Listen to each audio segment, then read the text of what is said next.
Hi hello welcome to Kumar Crick info. చూశారు కదా thumbnail, Digvesh Rathee versus Abhishek Sharma. అక్కడ ఏం జరిగింది దాని గురించి మనం పూర్తిగా డిస్కస్ చేసుకుందాం. So let's get started. ఇది రివ్యూ అనమాట, SRH versus LSG. So SRH ముందు టాస్ గెలిచి ఫీల్డింగ్ తీసుకునింది. పిచ్ చూస్తే పూర్తిగా batting friendly. Aaron Finch pitch report అప్పుడే చెప్పాడు ఇది కంప్లీట్ బ్యాటింగ్ పిచ్ ఉండబోతుంది అని. So okay, batting pitch. ఎప్పుడైతే ఎల్ఎస్జి బ్యాటింగ్ వచ్చారో ఫస్ట్ బాలే మిచెల్ మార్ష్ అటాక్ చేయడం మొదలుపెట్టాడు. కానీ ఈ కొత్త పిల్లోని ఆడిపించారు, spinner, left arm spinner Harsh Dubey అని, ఎస్ఆర్హెచ్ వాళ్ళు. ఆ అబ్బాయి వేసిన ఫస్ట్ బాలే తనకు వికెట్ వచ్చేది, కానీ ఇషాన్ కిషన్ క్యాచ్ డ్రాప్ చేశాడు. తను మళ్ళీ థర్డ్ ఓవర్ వచ్చాడు తను బౌలింగ్ చేయడానికి, అప్పుడు ఫస్ట్ బాల్ వికెట్ వచ్చేది, మళ్ళీ ఇషాన్ కిషన్ డ్రాప్ చేశాడు. సో వాళ్ళకు ఒక టఫ్ స్టార్ట్ దొరికేది ఎల్ఎస్జికి, కానీ ఎస్ఆర్హెచ్ క్యాచ్ డ్రాప్ చేశారు. Mitchell Marsh and Markram punishment మొదలుపెట్టారు. వాళ్ళిద్దరూ కలిసి పవర్ ప్లేలో 69 రన్స్, అంటే ఆల్మోస్ట్ 70 రన్స్ కొట్టారు. చాలా మంచి స్టార్ట్ ఇచ్చారు.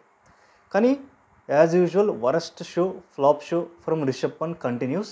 తను చాలా డెస్పరేట్గా ఉన్నాడు, బాల్ని చాలా తొందరగా కొట్టాలని, గట్టిగా కొట్టాలని హార్డ్గా స్వింగ్ చేస్తున్నాడు, టైమింగ్ మిస్ అవుతుంది. సో అందుకే అవుట్ అయ్యాడు. ఈశాన్ మలింగ ఏం క్యాచ్ పట్టాడు, తను చాలా బాగా క్యాచ్ పట్టాడు రిషబ్ పంత్ది, మంచి క్యాచ్. దాని తర్వాత నెక్స్ట్ పూరన్ వచ్చాడు.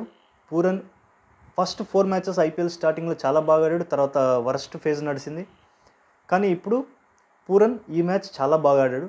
ఎల్ఎస్జీలో చూసుకుంటే మొత్తం ముగ్గురే బాగా ఆడారు, మార్ష్, మార్క్రమ్, పూరన్, ముగ్గురు ఫారినర్సే ఆడారు.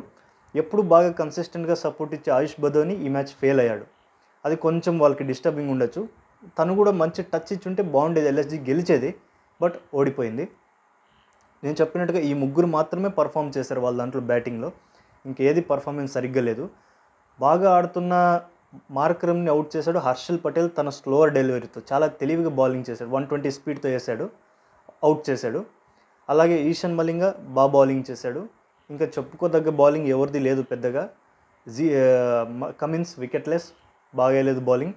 అండ్ కామెడీ చూసుకుంటే కమిన్స్ అసలు కమిండు మెండిస్కి బౌలింగ్ ఇవ్వలేదు.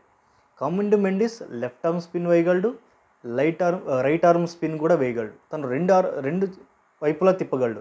అలాంటి స్పిన్నర్కి బౌలింగే ఇవ్వలేదు అసలు, ఇది చాలా వెరైటీ. అలాగని చెప్పి తన స్పిన్నర్కి ఇవ్వలేదా కమిన్స్ అంటే, తన స్పిన్నర్స్కి కూడా ఇచ్చాడు బౌలింగ్. హార్ష్ డుబే నేను చెప్పినట్టుగా డెబ్యూటెంట్కి ఇచ్చాడు, జీసన్ అన్సారీకి కూడా ఒక 2 ఓవర్లు ఇచ్చాడు, కానీ కమిండు మెండిస్కి ఇవ్వలేదు.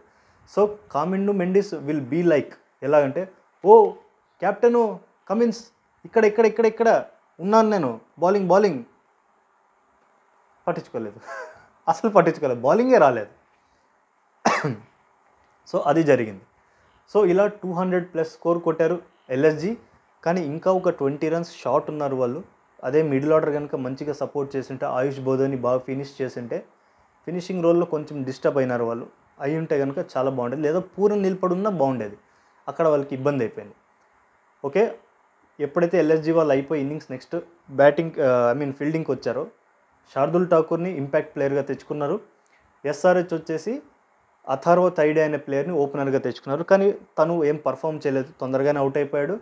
కానీ అభిషేక్ శర్మ చాలా బాగా ఆడాడు, నెక్స్ట్ లెవెల్లో కొట్టుడు, కంటిన్యూ, మామూలు కొట్టలేదు, 6 చాలా బాగా కొట్టాడు అబ్బాయి. సో పవర్ ప్లే అయిపోగానే వీళ్ళు కూడా ఆల్మోస్ట్ 75-72 రన్స్ సంథింగ్ ఆడ్ వాళ్ళు కొట్టారు. అండ్ అభిషేక్ శర్మ ఎంత బాగా ఆడాడంటే, ఒక ఓవర్లో ఐ థింక్ బిష్నోయ్ని 26 రన్స్ కొట్టాడు. ఆ దెబ్బతో మళ్ళీ బిష్నోయ్ని బౌలింగ్కే తేలేదు రిషబ్ పంత్, అలా కొట్టాడనమాట. ఈవెన్ మనం చూసుకుంటే కనుక దిగ్వేష్ రాఠీ ఏదైతే సెలబ్రేషన్ చేశాడో అభిషేక్ శర్మకు అగేన్స్ట్గా, నాకైతే పర్సనల్ ఒపీనియన్ అది ఆ book celebration already too much అయ్యి ఒకసారి డీమెరిట్ పాయింట్ ఏదో పెనాల్టీ కూడా వేశారు. కానీ ఈసారి కొంచెం ఓవర్ ద బోర్డ్ వెళ్ళి ఇలా చేయి చూపించి ఇట్లా అని కొంచెం నాకైతే ఓవర్ ద బోర్డ్ అనిపించింది, కొంచెం టూ మచ్గా అనిపించింది. చేయకుండా ఉండాల్సింది. ఆ తర్వాత మళ్ళీ అభిషేక్ శర్మ వచ్చి ఏదో తిట్టడము సంథింగ్, మళ్ళీ అంపైర్లు వచ్చి ఆపడము, ప్లేయర్స్ వచ్చి కొన్ని మిడిల్లో రావడం. సో ఇది చూడడానికి చాలా నచ్చలేదు, బాగాలేదు నాకైతే అసలు. చాలా కొంచెం చైల్డిష్గా అనిపించింది చూస్తే. ఫ్రమ్ దిగ్వేష్ రాఠీ అలా చేయకుండా ఉండాల్సింది, ఇది నా ఒపీనియన్. మీ ఒపీనియన్ ఏంటో కమెంట్ చేయండి. సో అలాగే మనం నెక్స్ట్ చూసుకుంటే హైలైట్ పాయింట్ ఏదైనా ఉందంటే, ఇషాన్ కిషన్ 200+ చేజ్ని చాలా స్లోగా చేశాడు. బట్ యా యాంకరింగ్ రోల్గా సపోర్ట్ ఇచ్చాడు. బట్ ఆ యాంకరింగ్ రోల్ కొంచెం టూ మచ్ అయిందేమో అని నా feeling. But yes still SRH గెలిచారు. బట్ అయినా కూడా ప్రతిసారి ఇలా గెలుస్తారు 200+ స్కోర్ అని గ్యారంటీ లేదు కదా. మరీ ఎక్కువ సపోర్టింగ్ రోల్ ఉంటే ఇబ్బంది అవుతుందేమో అని. బట్ స్టిల్ మంచి సపోర్ట్ ఇచ్చారు. 120 strike rate not acceptable. But match గెలిచినప్పుడు స్ట్రైక్ రేట్ ఎంతున్నా పర్వాలేదు, done. So okay, Ishan Kishan కూడా మంచి టచ్లోనే చూపించాడు, తను కూడా బాగానే. ఇక మన కుశాల్ మెండిస్కి వచ్చేస్తే దిగ్వేష్ రాటికి వరుస పెట్టి 4 4లు కొట్టాడు. ఆ ఓవర్ నుంచి ఈవెన్ అభిషేక్ శర్మ వికెట్ పోయినా కూడా వాళ్ళు మొమెంటం కంటిన్యూ చేశారు ఆ ఓవర్లు అన్ని రన్స్ వచ్చినందుకు. కామిండు మెండిస్ బీ లైక్ ఓకే సరే, బౌలింగ్ ఇవ్వలేదు టు ప్యాట్ కమిన్స్, తన క్యాప్టెన్ బౌలింగ్ ఇవ్వలేదు, బ్యాటింగ్లో ఆపలేవు కదా. అది సునామీని ఆపలేరు ఎవరు. కమిండు మెండిస్ జస్ట్ కిడింగ్, ఊరికే అలా సరదాగా. కమిండు మెండిస్ చాలా బాగా ఆడాడు, మంచిగా 30+ రన్స్ బాగా కొట్టాడు తను. ఈవెన్ క్లాసన్ 47 రన్స్ చాలా క్విక్గా ఆడాడు, అవుట్ అయ్యాడు, 50 కొట్టలేదు, 47 గుడ్, చాలా బాగా ఆడాడు. ఈవెన్ కమిండు మెండిస్ చెప్పినట్టుగానే బ్యాటింగ్ బాగా ఆడాడు. సో ఎక్కడ ఎల్ఎస్జీ ఓడిపోయారు అంటే కనుక ఐ థింక్ వాళ్ళ బ్యాటింగ్ జస్ట్ చెప్పినట్టు ముగ్గురే ఫైర్ అప్ అయ్యారు, మిగతా వాళ్ళు ఫైర్ అప్ అవ్వలేదు. నాకు తెలిసినంతవరకు అదే రీజన్, వాళ్ళు ఓడిపోవడానికి మెయిన్ రీజన్. ఎస్ఆర్హెచ్ విన్నింగ్కి reason Abhishek Sharma next level batting, supported by Ishan Kishan and Klaasen ఎట్లాగే కన్సిస్టెంట్గా చాలా బాగా ఆడుతున్నాడు. యాడెడ్ విత్ బౌలింగ్ రాకపోయినా బ్యాటింగ్ వచ్చి ప్రూవ్ చేసుకున్న కామిండు మెండిస్. సో ఇది నా రివ్యూ ఈ మ్యాచ్ది. మీకు రివ్యూ నచ్చినట్లయితే కనుక లైక్ చేయండి, షేర్ చేయండి, ఛానల్ సబ్స్క్రైబ్ చేయండి. మరిన్ని రివ్యూస్ వస్తుంటాయి, ప్రివ్యూస్ వస్తుంటాయి.